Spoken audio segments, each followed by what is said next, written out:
اکثر شعراء کے حوالے سے، ان کے تخلیقی عمل کے حوالے سے بات ہوتی ہے.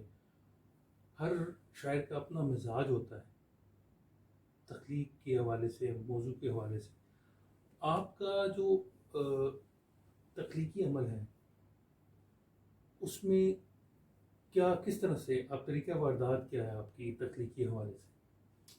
یہ بات آپ نے درست کہی کہ مختلف جو شاعر ہوتے ہیں وہ مختلف احوال ہوتے ہیں ان کی آمد کے یا ان کے شعر کہنے کے، لیکن یہ ایسے بنیادی طور پر تو بڑا پراسرار عمل ہے. ایسے آپ عمومی طور پر آپ کہہ سکتے ہیں کہ جی مجھے ان کیفیات میں ہوتی ہے پوئٹری، ادروائز یہ اس عمل کی پراسراریت تو سمجھ میں نہیں آتی. وہ میری ایک نظم بھی ہے جو تخلیقی عمل کی اس پراسراریت کو سامنے لاتی ہے. میرا جو پہلا مجموعہ تھا نا خواب دریچہ، اس کے دباچے کے طور پر میں نے یہ منظوم دباچہ سمجھ میں لکھا تھا. اس نظم کا نام تھا الف بے جیم دال. اب یہ دیکھیں یہ حروف ملائیں تو ابجد بن جاتا. تو چار یہ حرف ہیں تو چار ہی اسٹینڈ ہیں. تو چھوٹے چھوٹے مختصر سے میں وہ عرض کرتا ہوں، کچھ تھوڑی سی میری بات پر روشنی پڑ جائے گی. تو پہلا اسٹینڈا ہے کہ جیسے فضا میں کبھی کبھی آوارہ بادل ایک واضح تصویر کی حیرت بن جاتے ہیں. جیسے فضا میں کبھی کبھی آوارہ بادل ایک واضح تصویر کی حیرت بن جاتے ہیں. جیسے درختوں کی شاخوں پر کبھی کبھی سرمست ہواؤں کے جھونکوں سے پتوں کی آوازیں خوش آہنگ سروں میں ڈھل جاتی ہیں. اور جیسے کبھی ہلکی ہلکی بارش کی بوندیں ریت کی تختی پر پل بھر کو نام کسی کا لکھ دیتی. کیا بات ہے، کیا شاعرانہ. جیسے کبھی ہلکی ہلکی بارش کی بوندیں ریت کی تختی پر پل بھر کو نام کسی کا لکھ دیتی ہیں. جیسے کوئی ننھا سا بچہ پہلی بار اچانک ایک دن ٹوٹے پھوٹے لفظ ملا کر پوری بات بنا لیتا. ہائے ہائے کیا اچھا ہے. اب یہ دیکھیں چاروں اسٹینزے یہ کہہ رہے ہیں کہ یہ کوئی بڑا پراسرار سا عمل ہے کہ کیسے ہو جاتا ہے اور کس لمحے ہو جاتا ہے، آپ اس کی پریڈکشن بھی نہیں کر سکتے. تو اس طرح سے میں یہ سمجھتا ہوں کہ اگرچہ آپ کا جو شعور ہوتا ہے ادبی، اس کا بھی رول ہوتا ہے، مگر تخلیقی جو لمحات ہوتے ہیں وہ میں نے اتنے سال گزارنے کے بعد، تقریباً 55 سال مجھے ہو گئے لکھتے ہوئے، اب میں نے یہ سیکھا کہ جس وقت تخلیق ہو رہی ہو اسے کچا پکا ہونے دیں، کیونکہ اگر آپ اسی دوران اپنا نقاد جو ہے اسے آپریٹو کر دیں گے تو وہ لہر جو ہے ٹوٹ جائے گی.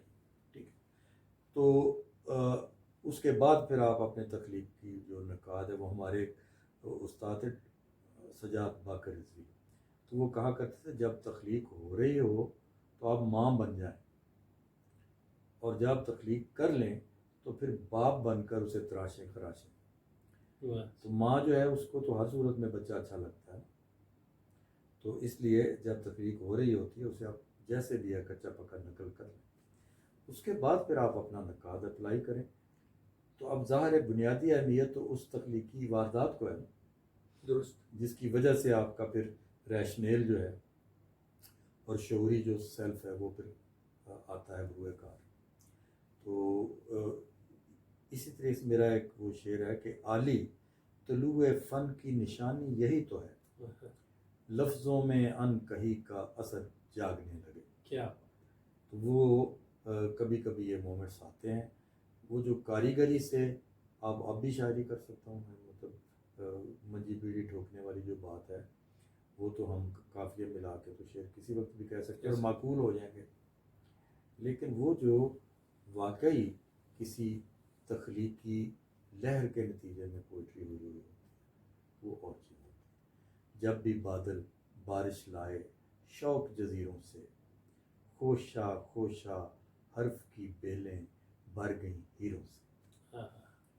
کیا بات. اچھا علی صاحب، آپ کے ہاں آپ کا جو مزاج ہے، جیسے آپ نے بتایا کہ بڑا اس وقت بھی بہت سنجیدہ تھے، آپ کی شاعری میں بھی بڑی سنجیدگی، اور جمالیاتی سطح پہ بھی اور فکری سطح پہ بھی آپ کے اسلوب دیگر شعراء کرام سے بالکل مختلف اور ایک الگ ہی ڈائمنشن، اس کا مزاج، الفاظ کا چناؤ، تراکیب جو آپ استعمال کرتے ہیں، جو برتتے ہیں، اس حوالے سے کوئی میرا خیال پہلے بتائیں آپ۔ موضوعات کے حوالے سے ہم بات کر لیتے ہیں، موضوع پھر اس پر جو وہ اسلوب میں آ جائیں گی نا باتیں تراکیب وغیرہ کی. تو موضوعات کے لحاظ سے یہ ہے کہ میں جب فلاسفی کا طالب علم تھا تو اس وقت مجھے موقع ملا ابن عربی کو تھوڑا پڑھنے کا.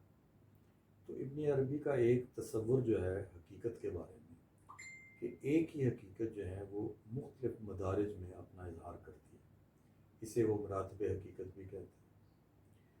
تو انہوں نے تو کوئی 7 کے قریب بنائے ہوئے ہیں، مجھے 4 ذہن میں میرے ہیں. وہ کہتے ہیں جی ایک حقیقت کا سطح ہے لاہوتی، اور وہی جب اس سے نیچے آتی ہے، اس درجے پر ظاہر ہوتی ہے تو وہ بن جاتی ہے ملکوتی، اور پھر اور ذرا نیچے درجے پر آتی ہے تو وہ بن جاتی ہے جبروتی، اور پھر اور جب نیچے درجے پر آتی ہے وہ بن جاتی ہے ناسوتی. تو عالم ناسوت جو ہے وہ یہ جو ہے کنکریٹ سطحی چیزوں والا ٹھوس شکلیں ہیں اور فارم ہیں، درست۔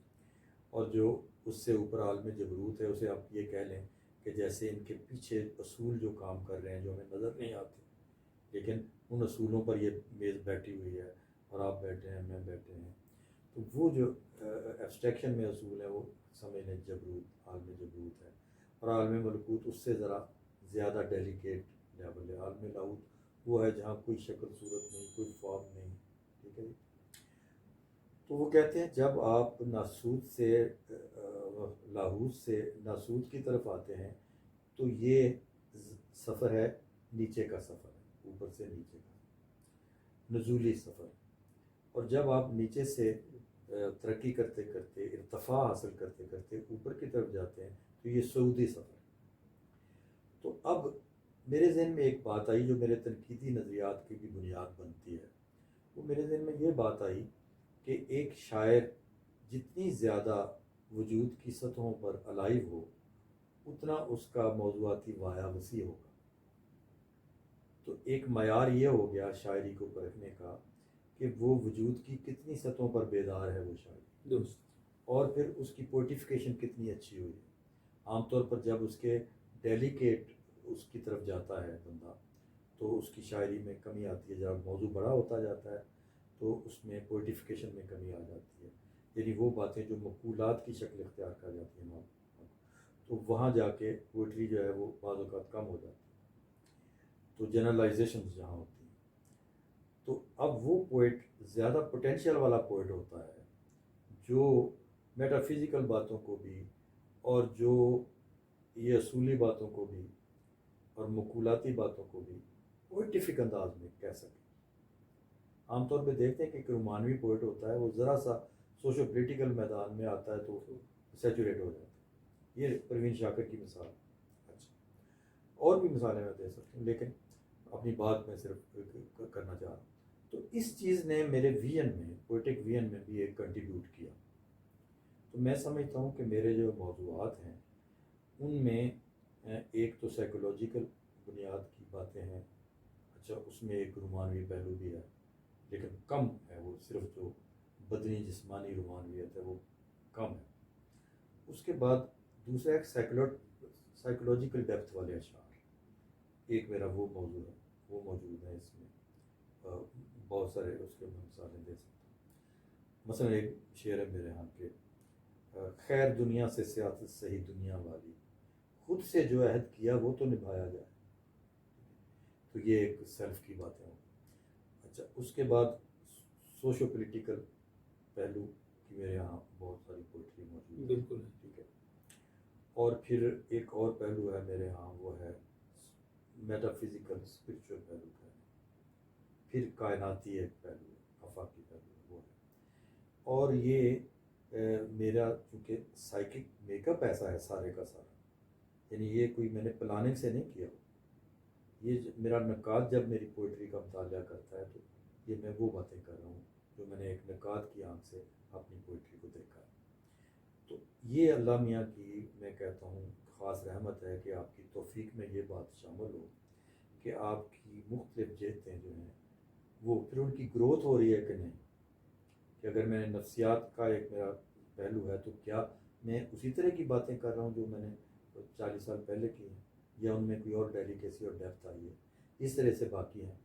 تو اگر تو وہ گروتھ کا سفر جاری ہے تو یہ بھی ایک بڑی قدرت کی ایک فیور ہوتی ہے. درست. تو اب میں اس وقت 76 کا, ٹھیک ہے, اور میری رفتار پہلے سے زیادہ ہے, بہتر ہے. جب میں سروس میں تھا تو تخلیق کی تھی, تو میں سمجھتا ہوں کہ یہ اللہ میاں کا خاص کرم ہے کہ میں اب بھی تخلیقی ٹرانس میں جاتا ہوں, اور کوئی نئے سوالات بھی پیدا ہوتے ہیں, اور میرے اندر جو اضطراب ہے موجود ہے, تو یہی ایک زندہ ہونے کی نشانی ہوتی ہے.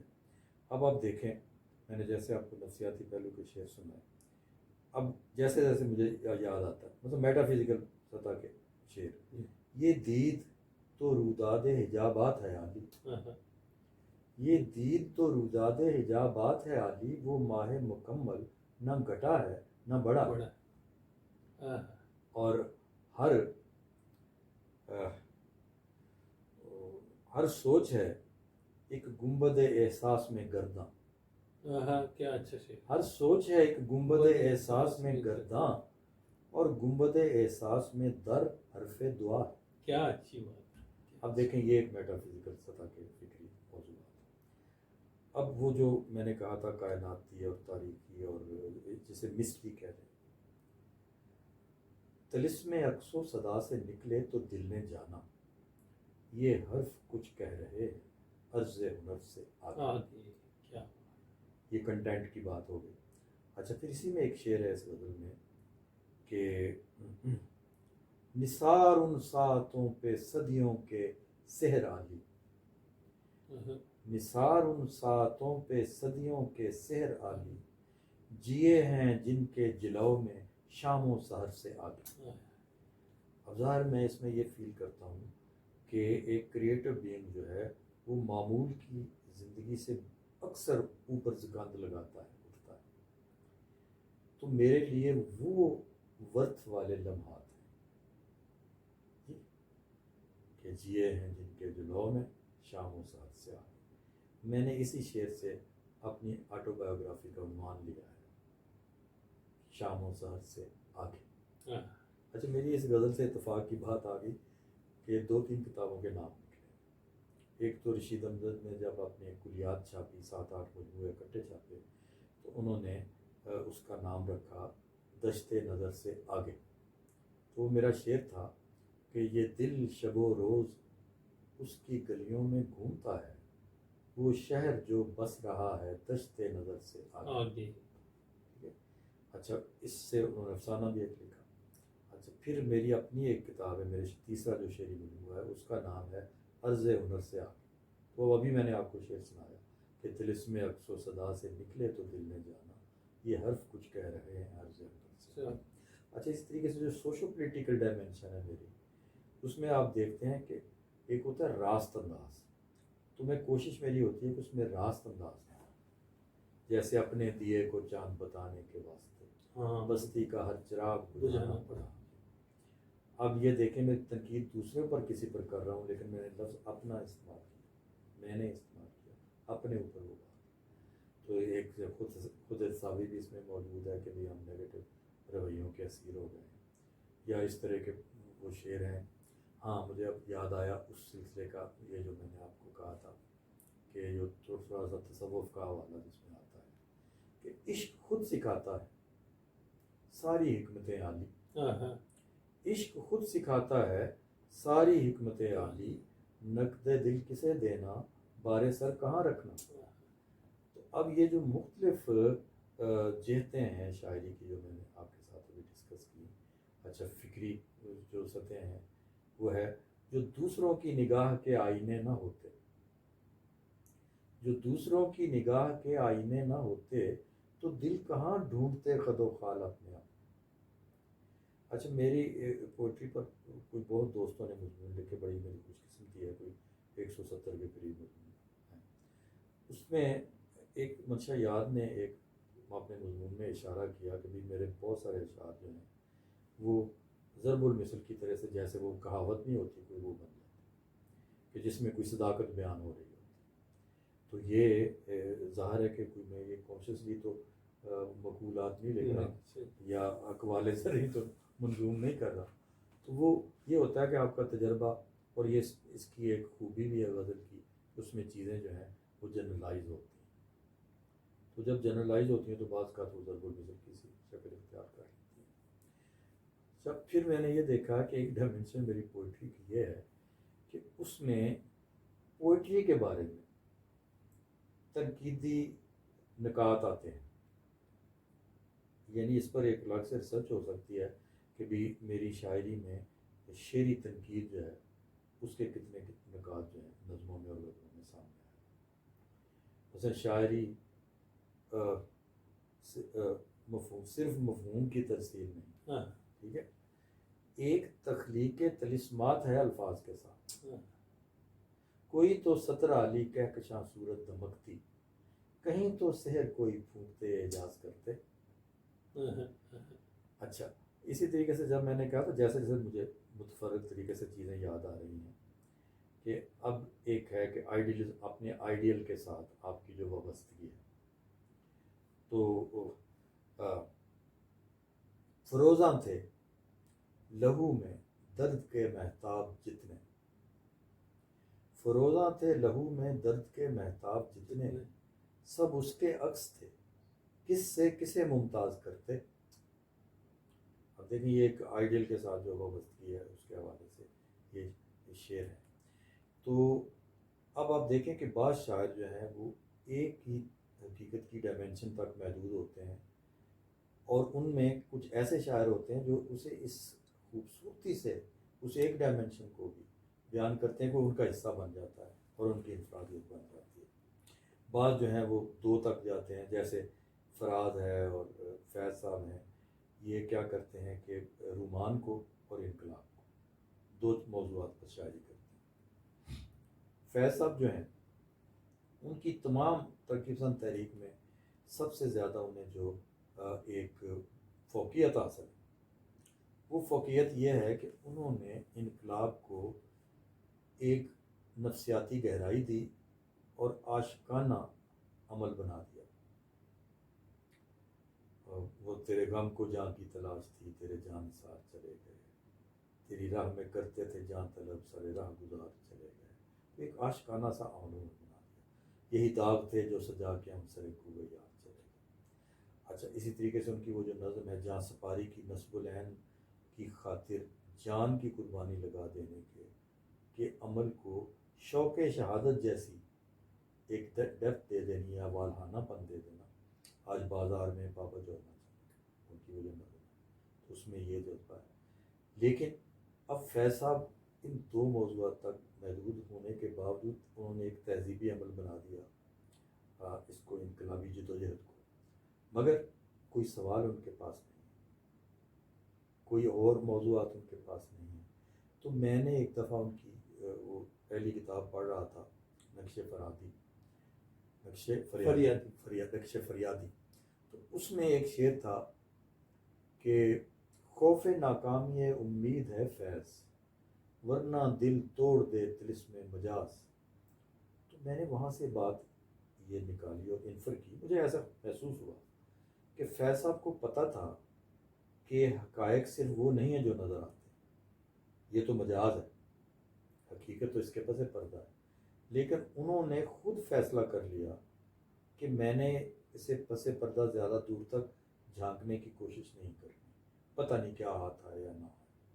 لہذا انہوں نے ایک انقلابی منشور کے ساتھ کمٹمنٹ میں ساری عمر صرف کر دی اور خوبصورت پوئٹری تخلیق کی.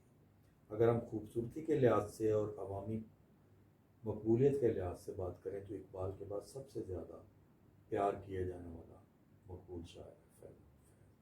لیکن موضوعات کی آپ بات کریں گے تو آپ کو یہ بات واضح کہنا پڑے گی کہ ان کے موضوعات محدود ہیں. اب اگر زیادہ موضوعات والا بندہ زیادہ پوئٹیفیکیشن سے بات کرے گا تو ظاہر ہے اس کی وہی اسے اس کے میرٹ میں یہ بات شامل ہو جائے گی. تو یہ ایک معیار ہے شاعروں کو دیکھنے کا کہ وہ حقیقت کی کتنے درجات پر ان کی شاعری جو ہے وہ متحرک ہے، الائیو ہے، زندہ ہے، اور اس میں اٹریکشن بھی ہے، پوئٹک اور شعری جاذبیت بھی. تو یہ ایک بڑی اہم بات. اچھا علی صاحب، یہ جو ہم بات کر رہے تھے، آپ تو کمٹمنٹ کی بات کر رہے تھے، تو مجھے گزشتہ کوئی 8-10 سال پہلے کا ایک واقعہ پنڈی میں مری روڈ پہ ہوا تھا، جی جی. جس میں ہمیں یہ بش کے دور کی بات ہے. ہاں ہاں. اس میں ہمیں پنڈی کے گونتا نامو بے میں جانا پڑا، یعنی وارث خان تھا. جی. تو انہوں نے اس پہ آپ نے کہا تھا مجھے کہ آپ اس پہ لکھنا بھی، کہ تو اس حوالے سے بات کریں، کمٹمنٹ کے حوالے سے بھی. اور وہاں چونکہ یہ آپ نے ذکر بھی کیا کہ ایسے لوگ جو اس کی بہت زیادہ وہ کیا کہتے ہیں ڈنڈورا کر لیں یا اس کو کلیم کرتے تھے کہ ہم بہت زیادہ جو انقلابی ہیں اور بلا بلا بلا، لیکن وہ نہیں تھے، ٹائم پہ نہیں آئے. تو اس حوالے سے کوئی بات کرنا پسند کریں گے؟ یہ آپ نے بڑی ایک اچھی بات کی. ظاہر ایک تاریخی حوالے کی یہ بات ہے ہماری ادبی دنیا میں. میں یہ سمجھتا ہوں کہ ایک جو شاعر ادیب ہوتا ہے، پہلے تو میں اس بات سے بڑا میرا دل الجھتا رہا کہ جو ہماری سیاسی پارٹیاں ہیں ان کے ساتھ جو وابستگیاں ہیں ہمارے شاعروں کی، ادیبوں کی اور انٹلیکچوئلس کی، میں تو اسے بہت قابل اعتراض بات سمجھتا ہوں. اس لیے کہ سیاسی پارٹیوں کو ڈے ٹو ڈے پالیٹکس کرنی پڑتی ہے، انہیں اپنے کہے کے خلاف جانا پڑتا ہے، انہیں یو ٹرن کرنے پڑتے ہیں. تو ایک انٹلیکچوئل کیسے اس لیول پر اتر سکتا ہے؟ تو اس کی کمٹمنٹ جو ہے وہ تو آدرش کے ساتھ ہوتی ہے، اور اس میں وہ کرٹک ہوتا ہے. کرٹک کا مطلب یہ ہوتا ہے کہ وہ جن باتوں سے عدم اطمینان سے ہوتا ہے وہ ان کا ذکر کرتا رہتا ہے. تو اس لیے تو اس کا تو کام بنیادی طور پر ایک نقاد کا ہے، ادیب شاعر کا، کیونکہ اس کے احساس جمال کے مطابق تو شاید قیامت تک دنیا نہیں آ سکے گی اس لیول پر. تو لہٰذا اسے یہ الجھن رہے گی اور وہ تنقید کرتا رہے گا. اور یہ تنقید ایک بڑا پازیٹیو رول ہوتا ہے. اگر یہ شعبہ انٹلیکچوئلس کا اپنا یہ فرض چھوڑ دے تو اس کا مطلب معاشرے میں ایک خرابی پیدا ہوگی. تو اب دوسری بات یہ کہ اسی سے یہ بات جڑی ہوئی ہے کہ ادیب شاعر کو ایونس حکومت کی مصلحتوں سے بھی اوپر جانا پڑتا ہے. آپ کی مصلحتیں تو فرض کریں یہ کہیں گی کہ آپ انٹرنیشنل معاہدوں میں جکڑے ہوئے ہیں تو آپ مجبوریاں ہیں آپ کی، لیکن انٹلیکچوئل تو مجبور نہیں ہوتا، وہ تو کہے گا کہ یہ بات ٹھیک نہیں. یعنی اگر ہمیں عالمی استعمار جو ہے وہ ہماری بہت سارے ایسے آرگنائزیشنوں پر پابندیاں لگانے کے لیے کہے جن کو ہماری عدالتیں تو مجرم نہیں سمجھتی، مگر اس کا اتنا دباؤ ہو کہ آپ کی یعنی یہ پھر آپ کو فیصلے کرنے پڑے، تو ادیب شاعر تو جو اس کی حمایت نہیں کرے گا. ادیب شاعر تو یہ کہے گا کہ میں دیکھوں گا کہ کیا یہ بات ایسے درست ہے. ٹھیک ہے. تو ہمیں اگر عالمی جو سارے کا سارا بائسڈ میڈیا ہے وہ متون کرے خواہ مخواہ، یعنی آپ دیکھیں کہ انڈیا میں اس وقت مودی جیسی فنڈامنٹلسٹ سرکار ہے، پھر بھی وہ ایٹمی طاقت کے طور پر انہوں نے انہیں قبول کیا ہوا، اور ہم ان سے کہیں بہتر مینٹین کر رہے ہیں، لیکن ہمیں وہ ایٹمی طاقت کے طور پر قبول کریں، ہمارے اوپر قدمیں لگاتے ہیں، ادھر نہیں لگاتے.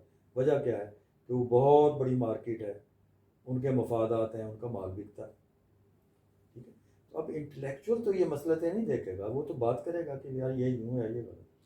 اچھا، اسی سے آپ نے جو حوالہ دیا تھا نا اس پر ذرا اس کو کلیئر بھی کر دیں کون لوگ تھے تاکہ ریکارڈ آنے لگا ہوں اس پر کہ اب وہ بش جو تھا اس زمانے میں ہم ظاہر ہے بہت ڈکٹیشنیں ہمارے اوپر آ رہی تھی، ہم سے اڈے مانگے جا رہے تھے اور ہم سے جناب بندے مانگے جا رہے اور دیے بھی. مشرف نے وہ کتابوں میں اپنی میں لکھ چکا ہے سارا. آپ کو پتہ ہے کہ اس کے اوپر مصطفیٰ علی میر جو تھے ہمارے ایئر فورس کے چیف، اس نے انکار کر دیا تھا اڈے دینے سے، تو پھر اس کا طیارہ بھی گروا دیا گیا تھا اور اسیسینیٹ بھی ہو گیا تھا. تو یہ باتیں سامنے ہمیں رکھنی چاہیے. تو اس میں ہم نے احتجاج کیا، وہ ادھر سے گزر رہا تھا جب بش، تو ہم نکلے کہ بھئی آپ جس طریقے سے عالم اسلام کے ساتھ اور پاکستان کے ساتھ زیادتیاں کر رہے ہیں، تو ہم نے احتجاج کیا. یہ احتجاج ایک طرح سے اسٹیٹ کو سپورٹ کر رہا تھا. انڈیا میں بھی احتجاج ہوئے، یہ سپورٹ کر رہے ہوتے ہیں، سپورٹ ان معنوں میں کر رہے ہوتے ہیں کہ آپ ان بڑی طاقتوں کو بتا سکتے ہیں کہ دیکھیں کتنی ریزینٹمنٹ ہے ہمارے عوام میں، ہم نے پھر بھی آپ کے ساتھ ہم تعاون کر رہے ہیں. تو اب یہ بیوقوفی ہوتی ہے بھئی آپ تو اس کو اور کیش کرائیں اور آپ ابھرنے دیں. تو آپ کو پتہ ہے آپ بھی ساتھ تھے، تو ہم نے وہ بینر ابھی پکڑے تھے، ابھی کمیٹی چوک میں ہم کھڑے ہی ہوئے تھے، 10-12 بندے تھے ہم، اور احمد فراز بھی تھے اس میں آئے ہوئے تھے. احمد فراز تھے، جی انوار فطرت تھے، اور میرا خیال ہے اختر عثمان بھی تھے، عثمان تھا، جہانگیر عمران تھے، جہانگیر عمران شاید وہ تھے، جہانگیر عمران بھی تھے. اچھا شعیب خالق صاحب کے تو کہنے پہ شعیب خالق صاحب نے تو کال دی تھی. اچھا تو وہ جو تھا نا، اب وہ بھی بات آ گیا کہ انہوں نے کس کے کہنے پہ اچھا تو وہ بھی بتائی جی.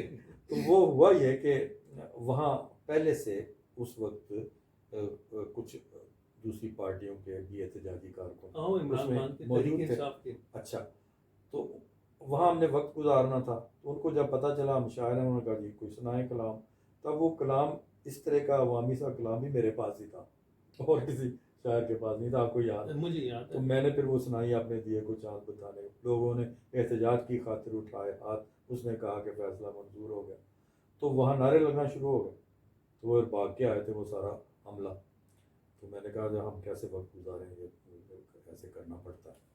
تو خیر آپ کو پتہ ہے کہ ہم نے جب انہوں نے کہا کہ جی ہم آپ کو تھانے لے جائیں گے اور آپ یہ پوسٹر ووسٹر چھوڑ دیں، تو ہم نے کہا یار ہم تو کوئی نعرے بھی نہیں لگا رہے، کوئی جلوس بھی نہیں نکال رہے، صرف پورا کھڑے ہیں.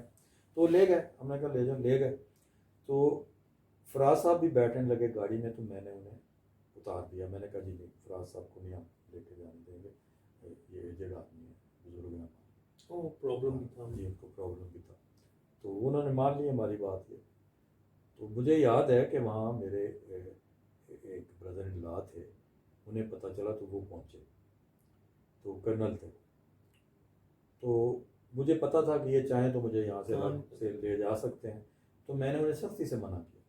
میں نے کہا میں نے اکیلے بالکل یہاں سے نہیں جانا، اور میں کہا میری گاڑی وہ فلاں کھڑی ہے ہوٹل کے باہر، وہ آپ گھر لے جائیں، تو میں سب کے ساتھ جاؤں گا.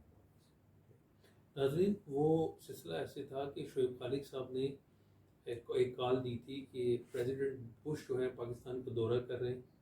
تو اس حصے میں جو ہے ہم کمیٹی چوک میں اکٹھے ہوئے تھے. تمام ادبا شعراء کو اطلاع دی گئی تھی، لیکن وہ پہنچ نہیں پائے تھے. پہنچے بھی تھے تو بڑی کچھ تو ویسے بھی نہیں آنا چاہتے تھے، جو آنا نہیں چاہتے تھے. ظاہر بات ہے جب ایک کال ہے، سینسیٹیو ایک معاملہ ہے، اس کے اوپر جو ادیب پہلے پہنچ گئے ہیں تو وہ کیوں نہیں پہنچ پائے. مشاعرے میں تو آپ پہلے پہنچ جاتے ہیں نا، وہ تو ٹائم پہ پہنچ جاتے ہیں. بہرحال وہ جیسا بھی تھا سلسلہ، اور وہ ہم تقریباً شام 4 بجے ہمیں اریسٹ کیا گیا. ہم کوئی 12-13 لوگ تھے، اور صبح 4 بجے ہمیں رہا کیا گیا. جب وہ چلا گیا اور ہمیں بتایا گیا. اور وہ ایک تجربہ تھا بڑا. میں تو ظاہر بات ہے اس وقت ہم نئے تھے، نئے ادب میں وارد ہوئے تھے، طالب علم، اب بھی طالب علم ہے. لیکن وہ ایک تجربہ جو ہے، اصل میں بات یہ ہوتی ہے کہ یہ انسان کے اندر کی کمپلشن ہوتی ہے. ناقابل برداشت ہو گئی تھی امریکن کی ڈکٹیشنز ہمارے لیے بطور ایک انٹلیکچوئل پوئٹ کے. تو وہ تکلیف تھی بہت. تو وہ میرا ایک شعر تھا اس زمانے میں نے کہا تھا کہ یہ سر شانوں پہ اب ایک بوجھ کی صورت ہے، یہ سر شانوں پہ اب ایک بوجھ کی صورت ہے عالی، سر مقتل صدا دینا ضروری ہو گیا. تو اندر کی ایک کمپلشن ہوتی ہے، مجبوری ہوتی ہے. اب یہ مزے کی بات ہے کہ میں نے یہ جب ضیاء کا زمانہ تھا تو تھرو آؤٹ میں جی ایچ کیو کے ماتحت تھا، ایف جی کالج میں پروفیسر تھا. تو میں جب باتیں کرتا رہتا تھا مارشل لا کے خلاف اور دوسری چیز، جب ہم شام کو بیٹھتے تھے، اور پوئٹری بھی میں کرتا تھا. یہ میرا اسی زمانے کا شعر ہے کہ یہی رہی جو تیری حکمت کمانداری، بہت دنوں تیرے پیچھے تیری سپاہ نہیں. ٹھیک ہے، تو اس طرح کے میں شعر کہہ رہا. تو مجھے وہ یوسف حسن جو تھے میرے دوست کمیونسٹ، وہ مجھے کہا کرتے تھے کہ علی صاحب آپ ایک سینسیٹیو ادارے کے ملازم ہیں، آپ ذرا ہاتھ ہولا رکھا کریں، آپ اس طرح سے اتنا زیادہ ووکل نہ ہوں. لیکن اسی یوسف صاحب نے جب ضیاء کا طیارہ گرایا گیا تو میں نے اس پر قومی نقصان کی طرف سے یعنی سامنے رکھتے ہوئے افسوس کا اظہار کیا، دکھ کا اظہار کیا کہ ہمارے اتنے جرنیل ہیں مروا دیے گئے، شہید کروا دیے گئے. تو انہوں نے مجھے یہ کہا کہ آپ کو ہر چیف مارشل ایڈمنسٹریٹر جو ہے وہ فاتح اسلام لگتا ہے. اچھا میں اسے ہضم کر گیا اس بات کو. وجہ دیکھیں، بات یہ ہے کہ حقیقت کیا تھی، کس کے مفاد میں اس کا طیارہ گرایا گیا تھا. دیکھیں ترجیحات آپ کی ہونی چاہیے. آپ ورچولی اسٹریٹجک ڈیپتھ لے چکے تھے افغانستان، وہاں پاکستان کے نعرے لگتے تھے. تو اب جب وہ کام نکل گیا، رشیا کا ڈاؤن فال ہو گیا، تو اب عالمی استعمار کو ضرورت نہیں تھی آپ کی، اور وہ نہیں چاہتا تھا کہ آپ مضبوط ہوں اور آپ کو اسپیس مل جائے افغانستان میں بھی. چنانچہ اس کا طیارہ گروا دیا گیا، اگرچہ ظاہر ہے کہ آپ کے کوئی اندرونی لوگ بھی اس میں شامل ہوں گے، لیکن یہ ایک قومی دکھ تھا. دیکھیں کیا تاریخ میں سے جو اچھے کام کوئی کیے ہوں گے، تھوڑے کیے ہوں گے، وہ نکل جائیں گے. نہیں کبھی اگر بادشاہوں کے نہیں نکلے تو ضیاء کے بھی نہیں نکل سکتے. لیکن میں نے تو ایک دن بھی کمپرومائز نہیں کیا، لیکن مجھے تو میرے مخالف آئیڈیالوجی والے کہہ رہے ہیں کہ آپ ہاتھ ہلا رکھیں، لیکن ایک قومی دکھ کا اظہار کرنے پر آپ مجھے تانا دے رہے ہیں. دیکھیں یہی ترجیحات ہے. میں نے ابھی آپ کو اس سے پہلے ایپیسوڈ میں بتایا تھا کہ کس طریقے سے صفدر میر نے صدر ایوب، غازی صدر ایوب زندہ باد کہا. ٹھیک ہے، اس کی آنکھوں میں خون اتر آیا پاک بھارت جان. تو کچھ ترجیحات آپ کی ہونی چاہیے. جب آپ کی اسٹیٹ کے خلاف، جب آپ کی قوم کے خلاف کوئی عمل ہو، تو چاہے ڈکٹیٹر بھی بیٹھا ہوا ہے آپ کا، ٹھیک ہے، تو اگر اس کو ایلیمینیٹ کرتی ہے کوئی باہر کی بڑی قوت، تو اس کا مطلب یہ ہے کہ اس وقت وہ آپ کے کسی قومی مفاد کا تحفظ کر رہا ہو. وہ ہماری فیور میں نہیں ہے، جی جی وہ اب ان کی فیور ہے. جی وہ چاہے بدماش بھی ہے جی جی یا چاہے وہ جتنا بھی جی اس جی کی پالیسیز نہیں ہیں عوام دوست، لیکن پھر بھی اس وقت کے لیے جی وہ جی ہمارا اس وقت دیکھنا چاہیے کہ کیا تھا، بڑا مسئلہ کیا تھا جس وقت اسے ایلیمینیٹ کیا گیا. تو یہ ذہن میں رکھنا چاہیے ہمیں. ہمارا ہر آنے والا حکمران جو ہے وہ موجود حکمران کے خلاف بہت بڑا بیٹریل کر کے آتا ہے.